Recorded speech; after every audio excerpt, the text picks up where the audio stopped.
Welcome to the WRC podcast. I'm your host, Katrina Marie, and you're in the right place. Here at the Well-Rounded Counselor podcast, what you can expect is to learn, shift your thinking, and gain personal and professional growth.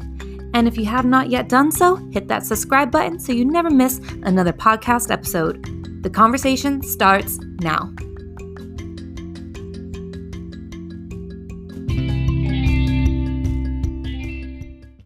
Welcome to the Well-Rounded Counselor podcast. Today we have the privilege of speaking with Scott Schaffner, whose remarkable career has spanned across dynamic cities such as New York, Warsaw, Dubai, Hanoi, and Amsterdam, and pretty soon, Doha.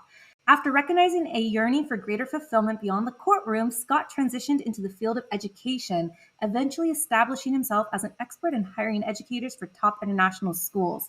His wealth of experience led him to create jobhunthelp.org, a consulting company dedicated to assisting educators in securing positions within prestigious international school settings. In addition to his consulting work, Scott has advised school leaders on hiring practices and strategic planning, leveraging his diverse background to provide invaluable insights into the recruitment process. Despite his impressive career trajectory, Scott remains deeply committed to the classroom, recently returning to teaching after a decade in school leadership roles. As he prepares to embark on his next chapter as the head of high school at the International School of London in Qatar, Scott brings him a wealth of knowledge and passion for fostering excellence in education. Alongside his wife, also an international school teacher, and his two third culture children, Scott eagerly anticipates the adventures that lie ahead in the vibrant multicultural landscape in the Middle East. Join us as we dive into Scott's expertise in hiring educators for top international schools. Welcome, Scott. I'm so happy to have you. Thank you for being a part of the podcast today. Oh, it's my pleasure, Katrina. It's really good to talk to you and see you. And thanks for that intro. It's sounds much better than I could have ever said it. You're welcome. Well deserved. For those of you that don't know Scott, the silver lining to my career, I don't think he knows this, so I'm going to give him a little extra plug right now. Basically, I had my job interview 9 years ago on my birthday, March 17. And Scott hired me a few days later after that interview. And that was kind of the stepping stone into a real true international school. So he gave me a chance. This is the man that gave me a chance. And I am who I am because of him. So I can't thank him enough. Scott, I know your time is precious as you are getting ready to go into a new position very soon. So let's just jump into some of the questions. We're going to be talking about what school leaders are looking for hiring top qualified candidates. With your diverse background, transitioning from law into education, and then going into recruiting educators, what approach do you typically use when it comes to that? I feel like it's really, really one of the most important things a school leader can do, building, the right team, group of people. Because when you've been part of anytime you've been part of a well-functioning faculty, you know how that feels, and you look forward to coming to work and you're friends with people. One thing that's unique about international schools, I think, as opposed to maybe teaching or being a counselor in your home country, is you're friends with these people out of work too. You really are a community. That's part of the thinking when you're looking at a profile of a candidate, besides just what you see on paper, the CV or resume. And, interviews are tough. One of the things that I've been doing is I give people mock interviews that we'll record on Zoom, because I've found in my career, maybe even one or two people that we both know and have worked with, that when I interviewed them, it was leaning towards a pass, like they just didn't seem to build confidence in me, right? Seeing them in front of a classroom. But one thing about Dubai was great is that there were so many international schools, and we could have teachers come in and give lessons sometimes. And it amazed me at the difference of that the same person could be so nervous and not themselves in an interview, but put them in a room full of high school kids and they were like fish in water, right? And they're really two completely different skills. If you think about that, like you're interviewing somebody to be a classroom teacher over Zoom, and that has nothing to actually really do with how they are in front of kids. So it's fascinating in a lot of ways. Wow. Yeah, I never really thought about that because I'm not on the hiring side. So to hear that, I'm sure there are people out there listening to this that are like, yeah, I get really nervous with interviewing, but I shine. I know how to talk with kids. I know how to teach. I've been doing it for so long. So it sounds like to me, that's kind of like a nice two-way street where you get to know them, but then you actually get to see them do what they do best. It was one of the definitely perks of being a school leader in Dubai, when we would be able to have somebody who was in the city come in, but other as when that's not the case, because that's certainly the exception. There's some things look for, as I call them, maybe, right? Like, I want to see somebody's body language light up especially when we're talking about students. A lot of people can practice. You can Google all the teacher hiring questions in the world, but there's also body language, and that's challenging when it's on Zoom, right? Looking into a screen. But yeah, there's just little things like an excitement, because it's a tough job. Being a counselor is equally as challenging and hard, and plate spinning, right? So can somebody be flexible? And then another thing that I think a lot of people don't, I think it's fair to say a lot of people don't maybe realize just how important it can be, which is when we check references, and what are your current or former leaders going to say about you confidentially, especially when you ask a lot of deep, probing, hard questions, to really try and figure out if this is the right person, not just for your school and your classroom, but again, for your community.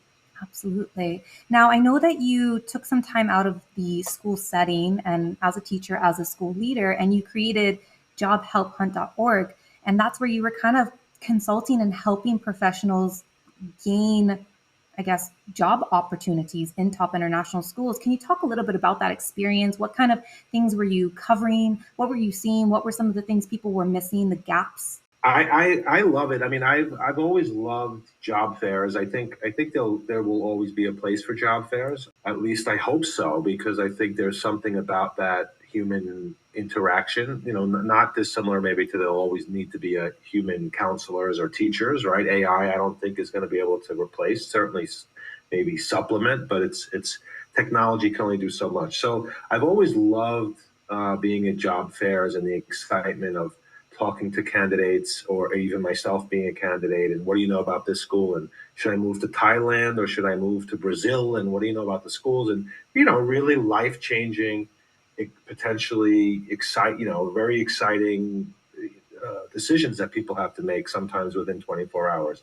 So I've always enjoyed that. And then and again, like I said, recruiting is really important, and so I felt like I had something to offer teachers who don't realize sometimes even just a CV, right? One of the first things I'll ask for is send me your CV and your resume, and having to be brutally honest with some people.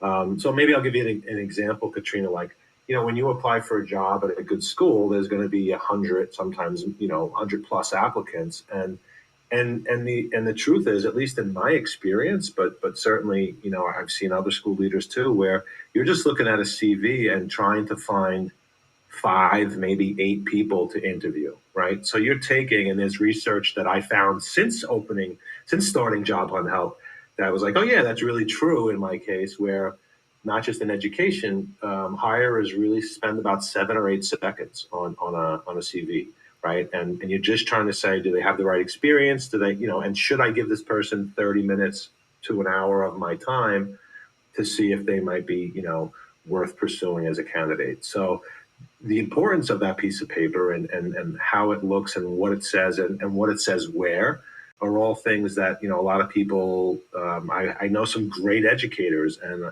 I'm sometimes a little surprised that that's what they're sending out. So to be able to give that kind of honest advice to people, a lot of clients, people have really appreciated it. I think that's really important these days because I have helped my own clients, that are wanting to transition into school counseling or they are a careers counselor. And it's so ironic because we help kids with creating their CVs, but when the adult brings it to another adult and you're like, whoa, this is not what I thought. And, it doesn't reflect their true essence of what they can contribute and add to the value of a school. So it is kind of like a full circle moment of, wow, okay, this is where we're at. This is where we need to go. And then, it's nice to see them actually get jobs after that because they just need to know how to market themselves. Yeah, I think a lot of educators, we don't like selling ourselves, right? Like, most of us chose not to go into the corporate world, and so the idea of selling yourself or bragging and those things, a lot of people aren't comfortable with it, right? But it is the difference many times between getting an interview or getting a job and not, and that's the reality of it. So yeah, it's an interesting dynamic. Yeah, I agree with you. So my next question is, how does your firsthand experience in various international schools shape the advice that you give, other educators seeking opportunities, whether it's overseas for the first time or between schools in the international world? Well, I think part of it's some of the stuff I've touched on. It's not just you like if you're making the interview stage, you're probably on the same level in terms of experience, or you have the same kind of baseline of credentials, education, experience, whatever that might be, right, to make the interview. But the one thing that I think a lot of people also might not think about too much is you're looking at somebody to join your community, right? Like I said earlier, it's not just working with students and your caseload of kids if you're a counselor and your ability to be good at that, which of course is important. But how are you going to fit in to every international school has their own unique things, right? So if it's on campus housing or not, if the school gives you housing and you're going to be living in the same building as teachers or not, or I'm just off the, like we could probably brainstorm 10 different differences in different schools, right? So how are you going to fit in to this school community when it's not school time hours, right? And it's the weekends and those things. And what do you do for well-being and for balance? And that's all part of it, right? Because the school, like I think a couple people have said they never really thought of it to say, like, not only are we hiring you as a counselor, but we're hiring, we're paying for your housing, we're paying for your flights, health insurance, all of those things, which we kind of take for granted, right? We say, well, yeah, of course, that's the gig, right? That's the deal. But it's a pretty big investment. We've all seen when unfortunately it doesn't work out, and maybe in the middle of the first year or sometimes even sooner when somebody it's just not a good fit and it's the person's unhappy for things outside of the classroom, and they're not bringing it them they're not being their best selves in the school, and it's just a disaster kind of for everybody. So you can't always prevent that. It's in the back of my mind when I'm looking at people and trying to figure out, like, where do they fit in with their team collaboratively, but also outside of school too. Now, this question wasn't one that I sent you in advance, but it came to That's my mind okay. just now. How do you like in my case, I'm not using myself as the example, but I'm sure you've seen this in your time as a leader and as a hiring manager. How do you identify somebody who has potential and they have the potential to grow in a school? How do you identify somebody that might not have all of the key skill sets yet, but you feel like I give them a chance, they can really flourish and grow as a professional here in this environment? Some of the things that, again, I don't know if there's research, I'm sure there is somewhere, but and some of it, it's just, I don't want to say gut, but I think when people are not afraid to be themselves, and you can tell sometimes in an interview when people are trying to give you the answer they think you want. Mm. And I don't go so far as to kind of put trick questions in. I don't think that's fair. And I think people are sometimes nervous enough, right? But you can tell sometimes when somebody is confident enough to, everybody asks, especially in the last 5 years, I feel like, about a time you failed or something that you weren't good at, right? Like, we want to be able to see that now, and we're more accepting of that, to admit that you make mistakes and can you learn from it. But for people to really pause sometimes and give thoughtful answers and be honest, and believe it or not, there's people who will still say, then I guess maybe this is being too honest, but they'll say, I really want to do this job because it's a pay raise, or sometimes people will just be very honest about it and not really think about some of the, like, all jobs. There's parts of it that aren't fun and that are difficult. Maybe it's with challenging parents, or maybe it's with challenging colleagues or challenging administration, right? But I think when people have a demonstrated, when they can demonstrate maybe from their past experience, but also in conversations. And again, the willingness to be flexible, but to want to do more and take stuff on, and that's demonstrable from their past a little bit. And then again, I go back to doing a reference and a verbal reference, being able to talk to somebody on the phone confidentially about, some things that they've done, or maybe they said that they did, and getting more information and detail on that. And how do you think they would react in this? And I guess that would be the answer I have. Yeah, it's a huge undertaking from a hiring standpoint to really invest in the individual. And it seems like you do, if you really want that person to come on board and be a part of your team, like to go even just to pick up the phone and call or reach out to their current line manager, that's a huge investment right there because you want them. You want them to come join you, it sounds like. Well, absolutely, right? I mean, finding the right person and for the right role, it can really make a huge difference in the experience of students, of faculty. And so, yeah, I think, the problem is it takes so much time. And like we know in school, I joke sometimes, half jokingly, time is a four-letter word in school. Like there's never enough of it. And it's tempting, to say, look, this teacher ticks the boxes. They interviewed well. Their references on search or whatever, they look fine, and let me get this off my plate because there's 15 other things to do. But I think it's really important, to really take that extra couple steps and to really dig, because again, it's, you'll be tripling your work if it doesn't work out in a way too, right? Yeah, definitely. Now, Scott, I have one final kind of question I think my audience would really appreciate is what's one piece of advice you can give someone who is beginning their career, okay, in education, and what's one piece of advice for somebody in the middle of their career? Particular to international? Yeah, particular to international. I would say for two things. One is, this is more towards the person in the beginning, but regardless of what your school does or doesn't do in terms of retirement or those things, to get good, to read maybe Andrew Hallam or some of these, index funds that are available for low fees, but to put money for your own retirement. And the sooner you do it, the better. I see it's unfortunate to see people who are now getting to my age in their 50s and young 50s, I should add, but it's you're on your own a little bit in international school teaching, right? And it's especially when you're young and you're out going for an adventure overseas, and we love to travel and see new things and experience things, but to get that set up, I think, is important. But the other thing I'm kind of and I tell this to clients too, is I feel like we still have in international school teaching, we still have this tier system that people talk about.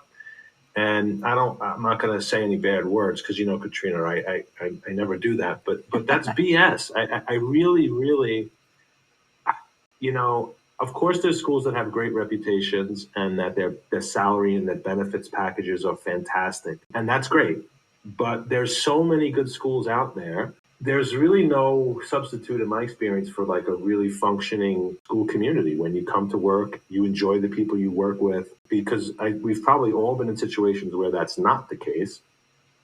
And it's tough. And it makes you spend a lot of time in work, right? So I think for teachers to realize, and counselors, educators, to when you're interviewing and in the process of getting hopefully offered a job, or when you do get offered, you have to ask questions, and you can't be that shy kind of like, gosh, I'm so happy that I got accepted to this top tier school.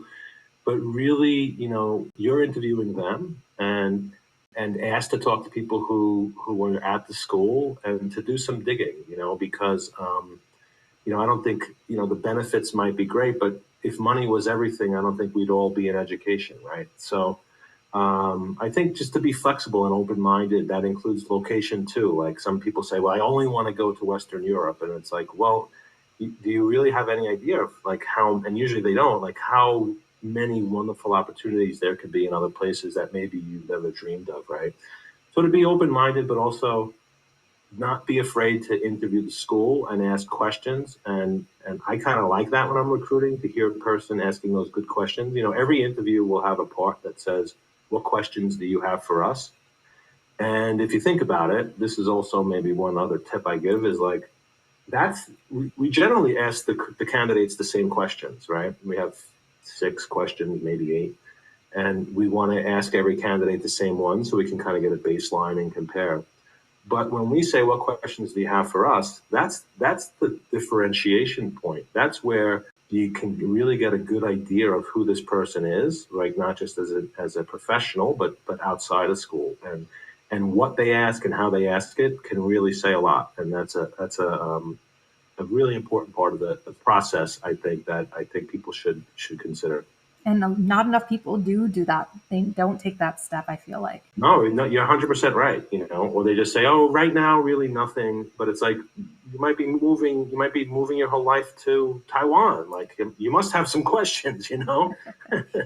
Exactly. No, that was super helpful, even for me, because I'm never hired anybody. So to have you here to share all this wisdom, to share all this expertise, I know that a lot of my people, which is a global audience, you're going to get a lot of value out of today's episode. So Scott, thank you so much for your time today. And if people want to get in touch with you, how can they? You can check out my website. It's jobhunthelp.org. I don't think I'll be keeping it up for another 5-6 months, but I think once I start back in leadership and working full time in a school, I don't see myself being able to juggle both of it. But I still do it. I still love helping people with the process because I think it's a win-win for schools, school leaders, and for others. So yeah, but jobhunthelp.org would be a great starting place to reach out to me. There's a contact me section there. Amazing. Thank you so much, Scott. I really appreciate you being on today's episode. Hey, it's my pleasure, Katrina, and I'm proud of you. You're doing awesome. So, I knew that on that St. Patrick's Day long ago that this was somebody to take a risk on. Thank you. Thank you so much. And everybody, thank you for tuning in to today's episode. Thank you to Scott, and I will catch you guys.